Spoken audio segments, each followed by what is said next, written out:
The past few days, I had been tagging along with a matchmaking group. My intention? To enjoy the free food and drinks at the events while blending into the lively atmosphere. Honestly, I wasn't there to find love, but rather to amuse myself by observing the dating habits of modern bachelors and bachelorettes. The group wasn't just young singles. Among the members were a handful of elderly women eagerly seeking matches for their children.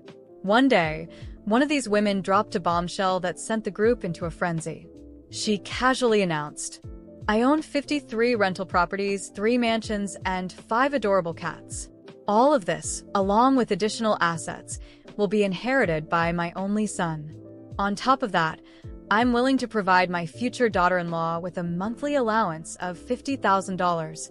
The chat erupted with messages from women of all backgrounds vying for her attention. Questions flooded in, asking if her claims were true. With confidence, she confirmed her statement. But then she added, "There's just one condition. My son is in a vegetative state. I hope his future wife won't mind." A heavy silence fell over the group, but I couldn't help chuckling. To me, this sounded like a golden opportunity wrapped in a velvet bow. I had already decided long ago that marriage wasn't part of my plans.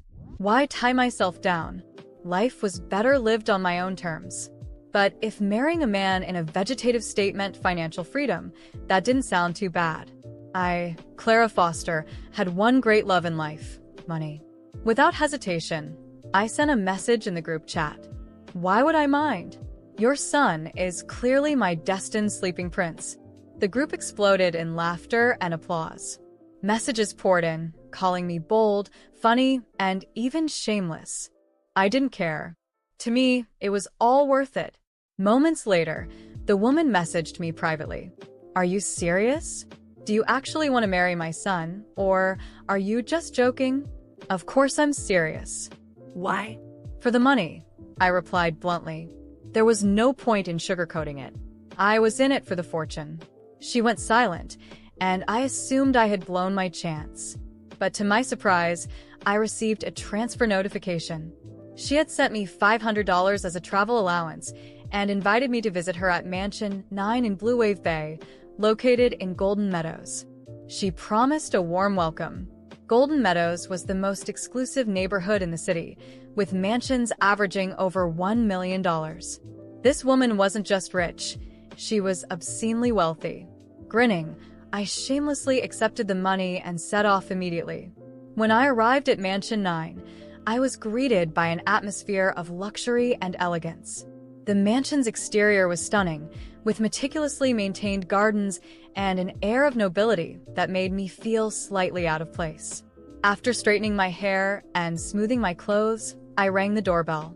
A glamorous woman in her 40s opened the door, her radiant smile lighting up the entrance. She exuded sophistication, appearing no older than her early 30s. Her flawless skin and impeccable fashion sense made me feel like I was meeting a celebrity. "Hello, my name is Clara Foster," I introduced myself, extending a hand. "I'm a graduate of a prestigious Ivy League university currently preparing for the civil service examination." The woman, Olivia Harrington, shook my hand warmly, her eyes gleaming with approval. "You're young, beautiful, and accomplished." "Wonderful." After exchanging pleasantries, she invited me inside, pouring tea as we sat in the opulent living room. She asked about my background, family, work, and aspirations. My parents divorced when I was young, and neither of them kept in touch with me. "I've been on my own ever since," I explained. "As for work, I'm a fashion designer with an annual salary of around $100,000. Emily nodded thoughtfully, her expression difficult to read. She didn't push further, and soon motioned for me to follow her upstairs. "Are we going to meet my sleeping prince now?" I teased lightly. She smiled softly. "Yes." "My son is also my precious sleeping prince." We climbed to the 3rd floor and entered a bedroom. I wasn't expecting much. I had already steeled myself for a purely transactional relationship. I didn't need romance or affection. All I needed was to secure the arrangement and fulfill my part. But the moment I saw him, my breath caught. He lay peacefully on the bed, his long lashes casting delicate shadows on his cheeks. His features were so refined, they seemed like the work of a master sculptor. The sharp lines of his collarbones peeked out from under his shirt, exuding an almost ethereal elegance. My heart skipped a beat, and my mind raced. This is my prince. For the first time, I felt something more than ambition or greed. Was it excitement? Was it attraction? Whatever it was, one thing became clear. This was not going to be as straightforward as I had imagined. I never expected my sleeping prince to be so breathtakingly handsome. He looked like he had stepped out of a magazine. For years, I had been indifferent to men, but now everything seemed different. Perhaps the rumors were true. Appearances really did have a strange power over us. Emily, the poised woman at his bedside, gently held her son's hand, patting it softly as she glanced at me. Her voice was calm, but her eyes betrayed a deep sadness. Isabella, this is my son, Marcus. His father passed away when he was just a child. I prayed for him to grow up strong and healthy, but fate had other plans. Her voice wavered, and tears filled her eyes as she stared at Marcus's still form. A wave of sympathy washed over me. Although I was here for selfish reasons, it was impossible not to feel the weight of this family's tragedy. Maybe a miracle will happen, and Marcus will wake up, I said, attempting to offer a glimmer of hope. She shook her head, her lips quivering. He's been under treatment for so long, and the doctors have confirmed that his condition is permanent. Her voice cracked, and fresh tears threatened to fall. Unable to find the right words, I chose to remain silent. After a while, Emily composed herself and led me back downstairs. Isabella, if you're willing, you can move in now. Stay here for 6 months, and if you don't change your mind, we can talk about the marriage. I blinked, surprised. Move in now? Yes. My commitments in Silver Lake have been delayed far too long, and I must leave soon. The staff will help you settle in. Treat this house as your own, she said with a reassuring smile. I glanced around at the opulent mansion. Moving in here felt like stepping into a dream. This place radiated luxury and comfort. All right, I agreed with a nod. Her trust in me was unexpected, but I wasn't going to waste the opportunity. Emily smiled warmly. Good. Since you're here for financial reasons, I'll need to conduct a full background check. That's fine with you, isn't it? What a straightforward woman. Of course, I replied without hesitation. She shook my hand firmly. You're honest, Isabella, and I like that about you. Over the past 2 years, I've met many potential daughters-in-law, but none of them felt right. You're the first who seems genuine. Her words caught me off guard. Genuine? Me? Still, I managed a polite smile and nodded. I'll leave everything to you. Just keep Marcus company, talk to him, and let the staff handle the rest. I'll transfer your allowance monthly, she added. I couldn't stop myself from nodding enthusiastically. That very day, Emily departed for Silver Lake, and I officially moved into the mansion with just a few bags. The butler and maids were indeed present, though they had little to do in such a well-maintained home. Most of the time, they lingered around idly, leaving me to my own devices. I chose the room next to Marcus's. It was bright and airy, with large windows that overlooked the garden, a perfect spot for relaxing or studying. After unpacking, I decided to visit Marcus. When I entered his room, he looked just as peaceful as before. In the soft light, his handsome features seemed even more striking. What a waste, I murmured under my breath. A prince like you doesn't belong in this state. Taking a seat by his bed, I introduced myself with a small grin. Hello, Mr. Marcus. It's a pleasure to meet you. I'm Isabella Foster, your future wife. From today onwards, I'll be taking care of you. As expected, he didn't respond. Later, I returned to my room and pulled out my laptop. Curiosity got the better of me, and I started researching vegetative states. I learned there were 3 types. One where patients had minimal consciousness, another where they could open their eyes subconsciously but remained unaware, and the last, a permanent vegetative state, where no consciousness remained at all. Unfortunately, Marcus fell into the 3rd category. I also looked into the chances of recovery. While there were cases of miraculous recoveries, They were incredibly rare, 1 in a million, at best. Techniques like stimulation and massage could offer slight improvement, but the odds were practically non-existent. With a sigh, I closed the laptop. A 1 in a million chance was as good as no chance at all. A faint cough startled me, pulling me from my thoughts. The cough had startled me, but I dismissed it as a coincidence. Perhaps one of the staff had been passing by, and I had simply overreacted. Still, the unease lingered. The next day, I woke up early and decided to visit Marcus again. His room was as silent as ever, and he lay there, motionless, with the same serene expression. I sat by his side, observing his face for a long moment. It was hard to believe that someone so incredibly beautiful could be trapped in a body without consciousness. Hesitantly, I took his hand and spoke softly. "I know you can't hear me, but I hope, in some way, you can feel that I'm here." I brushed my fingers across his forehead, a reflexive gesture, and was struck by the smoothness of his skin. "You don't deserve this," I muttered, more to myself than to him. "I know I'm here for selfish reasons. I'm doing this for the money. But maybe, in some way, this is better than nothing. Maybe you know, deep down, that someone is here for you." Over the following days, my routine began to revolve around Marcus. In the mornings, I would visit him, talk about mundane things, and read aloud from whatever book I could find in the house.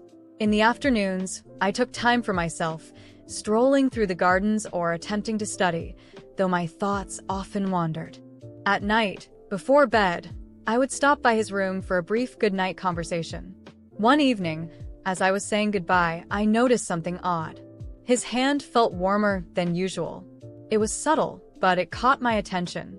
I told myself it was nothing, just my imagination. Yet that night, I dreamed of him. In the dream, Marcus opened his eyes and smiled at me. His smile was warm, almost radiant, and though his lips moved, I couldn't understand what he was saying. I woke up with a start, my heart racing, and found it difficult to fall back asleep. In the days that followed, small details began to gnaw at me. One of the maids casually mentioned hearing a sound from Marcus's room during the night, but I dismissed it as her imagination. Still, something seemed to be shifting, whether in him or in me, I wasn't sure. I began to feel an inexplicable connection to him, as though he were becoming a part of my life in a way I hadn't anticipated. Then, one morning, while I was holding his hand and reading to him, I felt it.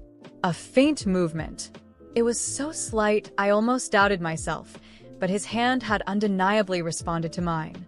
My breath caught, and I stared at him, searching for any other signs of awareness. His face remained as still as ever, but I couldn't shake what I had felt. "Marcus? Can you hear me?" I whispered, my voice trembling. Of course, there was no answer, but my heart pounded in my chest.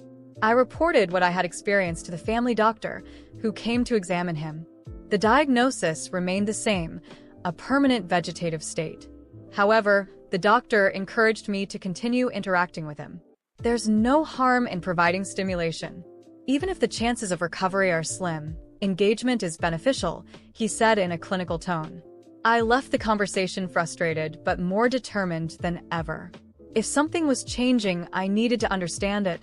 One evening, while walking through the garden and reflecting on my life and the choices that had brought me here, I heard a sound from Marcus's room.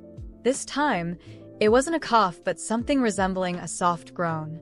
I rushed upstairs, my heart racing. When I entered, he was as I had left him, still and peaceful. Yet, the atmosphere in the room felt heavier, almost charged. That's when I noticed the balcony door was open and the curtains were billowing in the breeze. I closed the door but couldn't shake the feeling that something was happening. I began to notice changes in the behavior of the house staff as well. The butler, usually calm and composed, seemed tense. The maids whispered to one another, abruptly stopping when I approached. I asked them directly if something was wrong, but they insisted everything was fine. One night, I woke up with a strange feeling and decided to check on Marcus. When I entered his room, I nearly stumbled. Something was off. The bed looked slightly different, as though someone had adjusted it.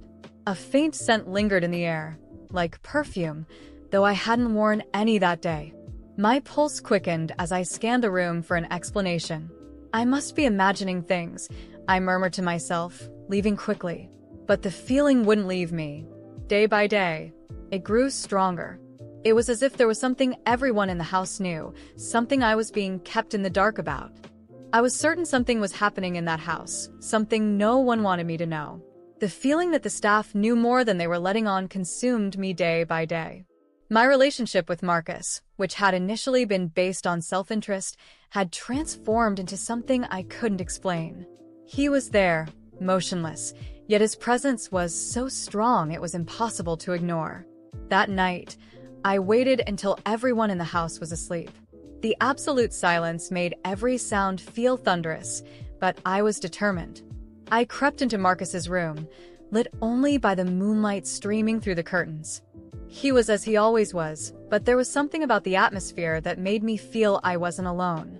I approached his bed and, for the first time, decided to examine the details around him. That's when I noticed something strange, a small journal tucked under the bedside table, almost out of sight. Carefully, I retrieved it and returned to my room. My heart pounded as I opened it, revealing pages filled with elegant handwriting, likely Emily's. The journal told a story that felt surreal. Emily recounted how Marcus had entered his vegetative state after a car accident, but his condition wasn't entirely natural. According to her writings, an experimental treatment had been administered, something that was supposed to help him recover. However, the results had been unexpected. She mentioned strange occurrences, sporadic movements, sounds he supposedly couldn't make, and even the impression that Marcus was conscious, but unable to communicate. The final entries were chilling. Marcus is trapped between two worlds. It's not just his body that's still, his mind is fighting. He's not completely here, but he hasn't left either. The doctors don't believe me, but I know he's trying to come back. I closed the journal, my mind racing. I needed answers. I returned to Marcus's room, a mix of fear and determination driving me. Sitting beside him, I took his hand and spoke softly. Marcus, if you're here, if you can hear me, give me a sign. Nothing happened. The room remained silent except for the sound of my rapid heartbeat. But then, suddenly, I felt a faint squeeze on my hand. It was so quick I almost doubted it, but the certainty struck me like lightning. He was trying to communicate. In the days that followed, I watched Marcus more closely. I spoke to him more often, encouraging him to respond. Small signs began to emerge, a slight twitch of a finger, the faintest sound of a sigh. I knew something was changing. The staff began to notice my persistence and grew more reserved, as though they feared I was uncovering something they wanted to remain hidden. Then Emily returned to the mansion unexpectedly. She seemed surprised to see me so involved with Marcus. I confronted her, holding the journal in my hand, and asked directly, what really happened to him? Why are you hiding this? Emily hesitated, but finally broke down. You wouldn't understand. I did everything for him. I tried to save my son from a worse fate, but now I don't know if I made the right choice. She confessed that the experimental treatment had been risky and that doctors had warned it could leave Marcus trapped between life and death. Even so, she had accepted the risk, as the alternative was to let him go. Her admission shook me, but it also steeled my resolve. If there's any part of Marcus still here, I'm going to bring him back, I promised. In the months that followed, I poured all my energy into helping Marcus recover. I read to him, played music, and encouraged Emily to hire specialists to evaluate new therapies. It was a slow, frustrating process full of moments of doubt, but gradually the signs of progress became undeniable. One day, as I held his hand and spoke about the garden, he squeezed my hand again, this time with enough strength to leave no doubt. Tears streamed down my face as I whispered, "You're coming back, Marcus." "I know you are." The progress was gradual but undeniable. After months of effort, Marcus opened his eyes for the first time. The moment was brief, but it was filled with meaning. His gaze met mine, and for a second, it felt as though everything around us had stopped. He tried to speak, but only a raspy sound came out. Even so, it was enough to fill me with hope. Emily wept with relief at seeing her son finally show signs of consciousness. The mansion, once so silent, became a place of renewed energy. The doctors were astonished, calling it a miracle. But I knew it wasn't just luck. It was Marcus's fight and the connection we had somehow built. In the end, I realized my initial motivation for being there had disappeared. The money no longer mattered. I was there for Marcus, for the person he was, and the life he still had ahead of him. As he continued to fight, I promised to stay by his side, not because I had to, but because I wanted to. What had begun as a cold agreement had turned into something real. Marcus was coming back, and I knew that together, we could face anything.